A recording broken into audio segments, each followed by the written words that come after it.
Hello लोगोफोर बरायबाय नोंथांमोन बयखौबो आंनि नैबे मोनसे गोदान भिडिअ आङो दिनै नोंथांमोननि थाखाय मोनसे गोदान भिडिअ लाबोनो हास्थायदों लोगोफोर आंनि दिनैनि बे भिडिअआनो जागोन जोंहा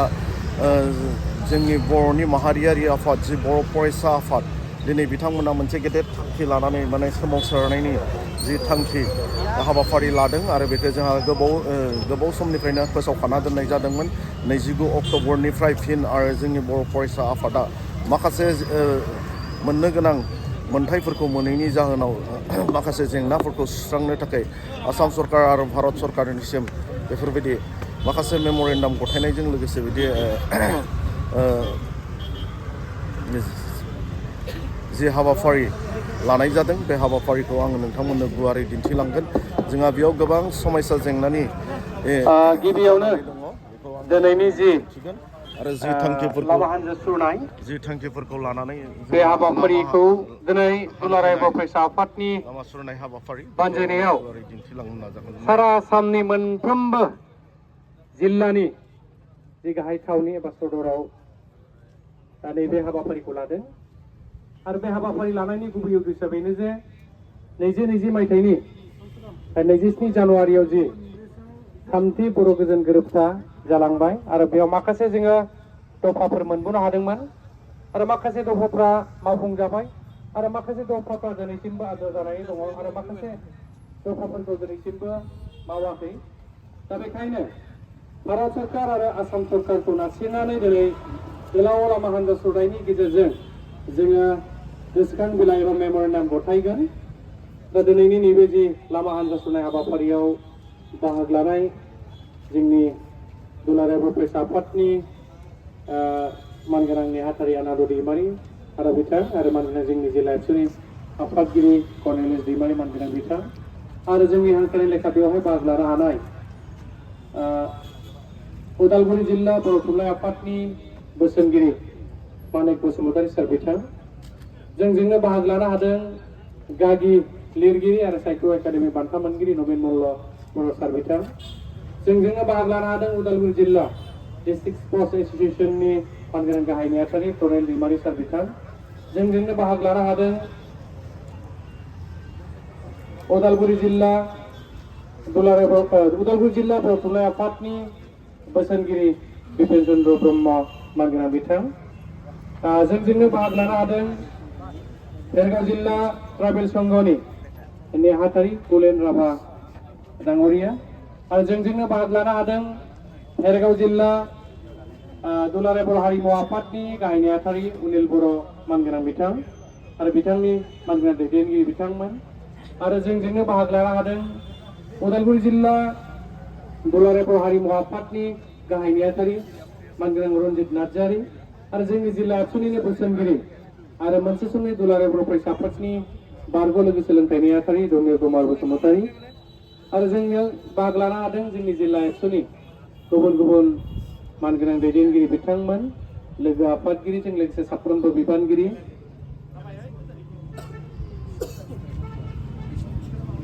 जोंनि उदालगुरि जिल्लानि सिङाव थानाय मोनफ्रोमबो जोंनि बर'नि माहारियारि आफादनि साफ्रोमबो मानगिरि दैदेनगिरि बिथांमोन आरो मोनफ्रोमबो दखरा एबसुनिफ्राय बाहागो लाफैनाय मानगिरि आफादगिरि गाहाय नेहाथारिजों लोगोसे साफ्रोमबो बिग्रायारि लोगो नोंथांमोन आरो बाहागो लाफैनाय सिबिजाथाव हारि अनफावरि रायजो राजा नोंथांमोन बयनिसिमबो आङो सिगांग्रो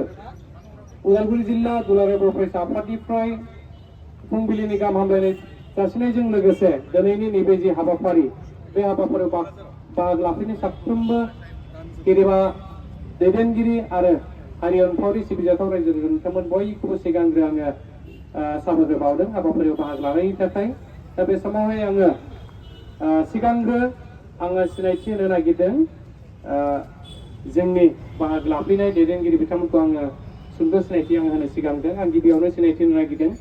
जोंनि उदालगुरि जिल्ला दुलाराय बर' फरायसा आफादनि मानगिरि आफादगिरि कर्नेलियास दैमारि बिथांखौ बे समावहाय गावनि सिनायथिखौ होनो थाखाय आं गुरै खावलायदों साबायखर थाबाय बयखौबो आखाइ खबनानै बरायनो थाखाय आं खावलायदों बे समावहाय आङो सिनायथि होनो नागिरदों दुलाराय बर' फरायसा आफादनि सासे नेहाथारि आरो आनन्द दैमारि बिथांखौबो गावनि सिनायथि गुरै खावलायबाय बिथांखौ गांसे आर'नाइजों बरना लानो थाखाय बे समाव आं गुरै खावलायदों आरो बिथाङा दिनैनि हाबाफारिजों सोमोन्दो लाखिनानै बेसेन गोसा बिबुंथि लाखिगोन दान्दिसे समनि उनाव बिथाङा बे समावहाय आङो सिनायथि होबावनो नागिरदों उदालगुरि जिल्ला बर' थुनलाइ आफादनि बोसोनगिरि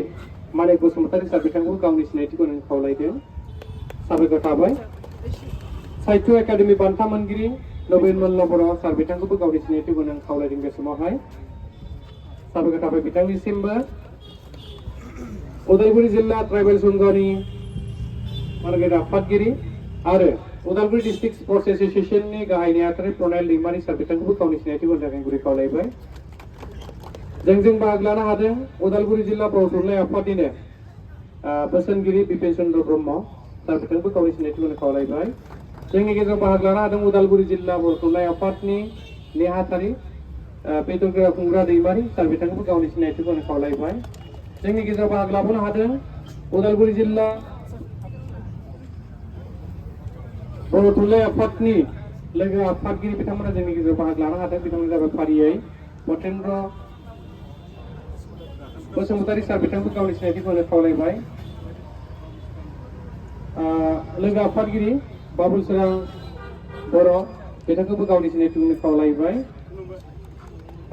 सासेबाव जोंनि गेजेराव आलासि बाहागो लानो हादों आरो हरखाबैसो जोङो बिथांखौ हांख्रायहरदों आरो बिथाङाबो जोंखौ खबर लाहरदोंमोन बे लेखायैनो जोङो गोरोबलायबाय आरो बेबायदिनो बिथांखौ हांख्रायब्रबबाय आरो जोंनि हांख्रायनाय लेखा बिथाङाबो जोंनि गेजेराव मोनफैनो हाबाय आरो बिथाङानो जादों जोंनि माहारियारि आफाद बर' थुनलाइ आफादनि मानगेर गाहाय नेहाथारि नीलकान्त गयारि सार बिथांखौबो गावनि सिनायथिखौ खावलायबाय आरो बिथांखौ जोंनि हाबाफारियाव बरायबाय बे समावहाय जोङो जे हाबाफारि बे हाबाफारिखौ जोङो जागायनो मोनसे हाबाफारि आरो बे हाबाफारिया जाबाय हानजा सुरनाय आरो बे हानजा सुरनायखौ जों दिनै मानो खालामनो गोनां जादों बे हाबाफारियाव बाहागो लानो हानाय जोंनि मिरु बर' थुनलाइ फरायसा आफादनि मानिजाथाव नेहाथारि बिथां आनन्द दैमारि बे हाबाफारियाव जोंनि गेजेराव दङ उदालगुरि डिस्ट्रिक्ट ट्राइबेल संघनि मानिजाथाव गाहाय नेहाथारि आफादगिरि बिथां प्रणायल दैमारि बे हाबाफारियाव दङ जोंनि सासे गागि लिरगिरि मानिजाथाव नबीन मल्ल बर' सार बिथाङा साहित्य एकाडेमि बान्था मोनगिरि बे हाबाफारियाव उदालगुरि जिल्ला थुनलाइ बर' फरायसा आफादनि आफादगिरि गाहाय नेहाथारि गासै बिबानगिरि बिथांमोन उदालगुरि जिल्ला बर' थुनलाइ आफादनि मानिजाथाव गेदेमा आफादगिरि बानसु आफादगिरि नेहाथारि बोसोनगिरि बिथांमोन आरो बे हाबाफारियाव जों दिनै गुबुन गुबुन आफादनि ट्राइबेल संघनि सिङाव थानाय बेवहाय जों मोननो हादों आरो गोबां सानस्रियारि मेलेमजिबि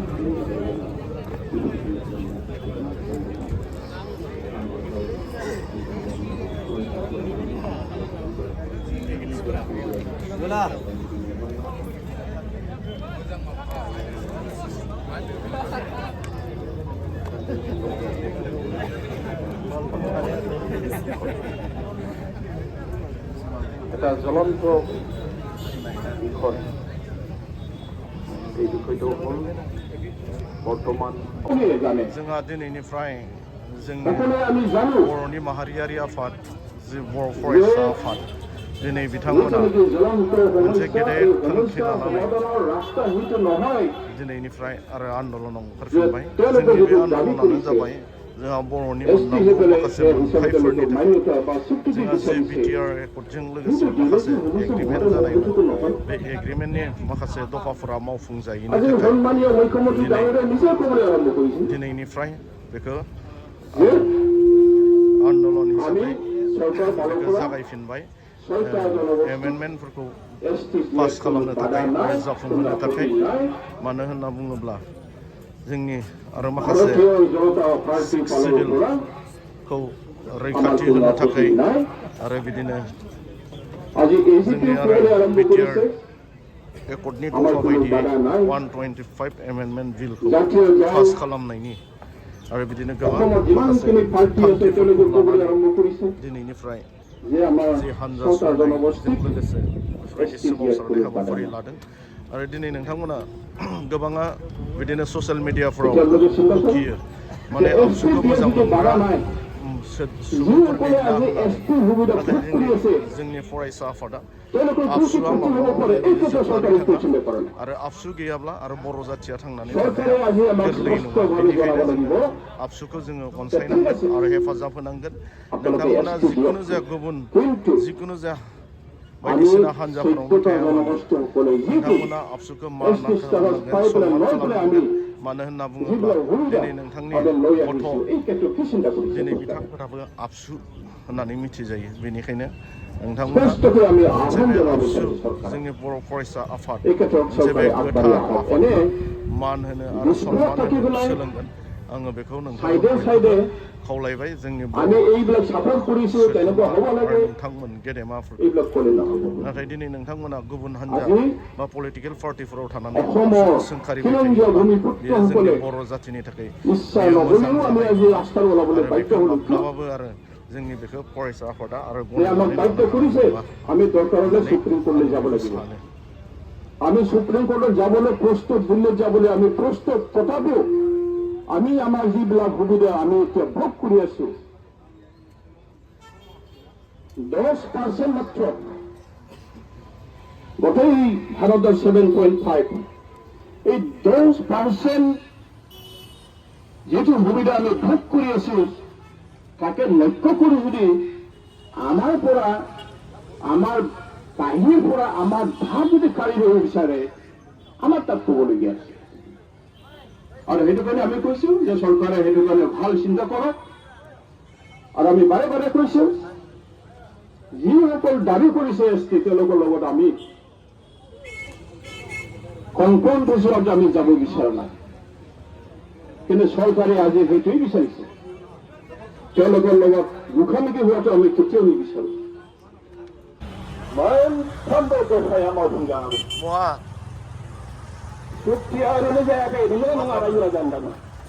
ভারতে গাহাই মন্ত্রী গড়াইছে 2020 সনৰ 27 জানুৱাৰী যিটো চুক্তি বিটিএল চুক্তি যিটো হৈছে এই চুক্তি এই চুক্তিত ভাৰতবৰ্ষ বিশ্ব নেতা প্ৰধানমন্ত্ৰী নৰেন্দ্ৰ মোদীৰ ইয়াতে কনচেন আছে তেওঁ জানে ভাৰতৰ সন্মানীয় গৃহমন্ত্ৰী তেওঁৰ স্বাক্ষৰত এই চুক্তি হৈ গৈছে এনডিপিৰ আমাৰ আবসু আমাৰ ইউডিপিও ইয়াত চুক্তি কৰিছে বৰ্তমানৰ আমাৰ বিটিসি মুৰব্বী আগামা মহিলাৰী ছাৰ নিজে ইয়াত স্বাক্ষৰ হিচাপে আছে সেইটো কাৰণে এইবিলাক দফা সকলোৱে মানে আমি বিচাৰিছো সব কাৰ্যকৰী হ'ব লাগিব আৰ্টিকেল 125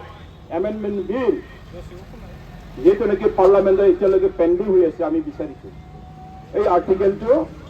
সোনকালে এমেণ্ডমেণ্ট হ'ব লাগে আমি যিটো বিচাৰিছো ৰঞ্জন দৈমাৰীক আজিলৈকে জেলত ভৰাই থৈছে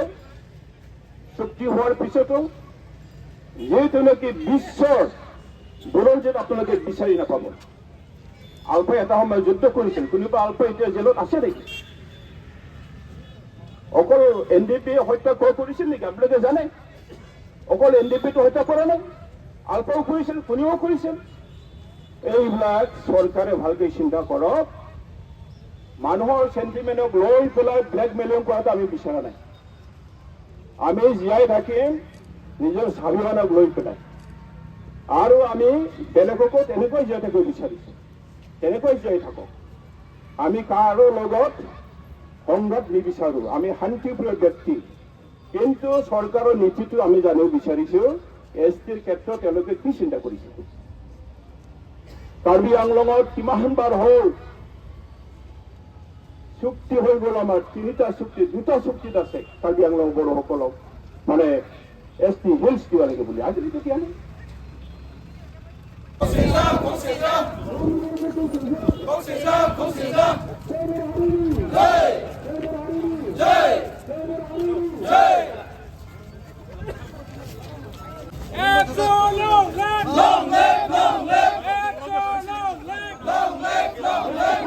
Long live!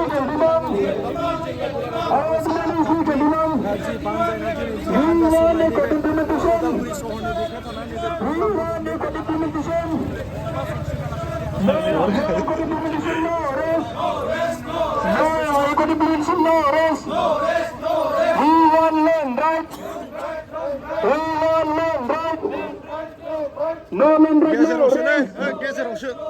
No man right now, arrest. Jimmy W. Fire, Jimmy. Jimmy W. Fire, Jimmy. Harbi sudah menemukan Jurea.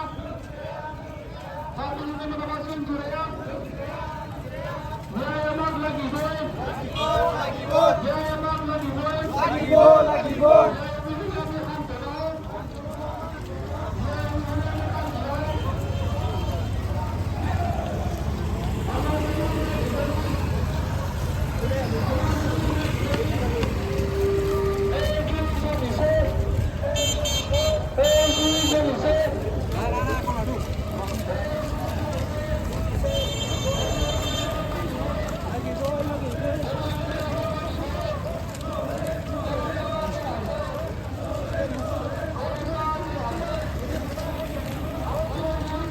Deh.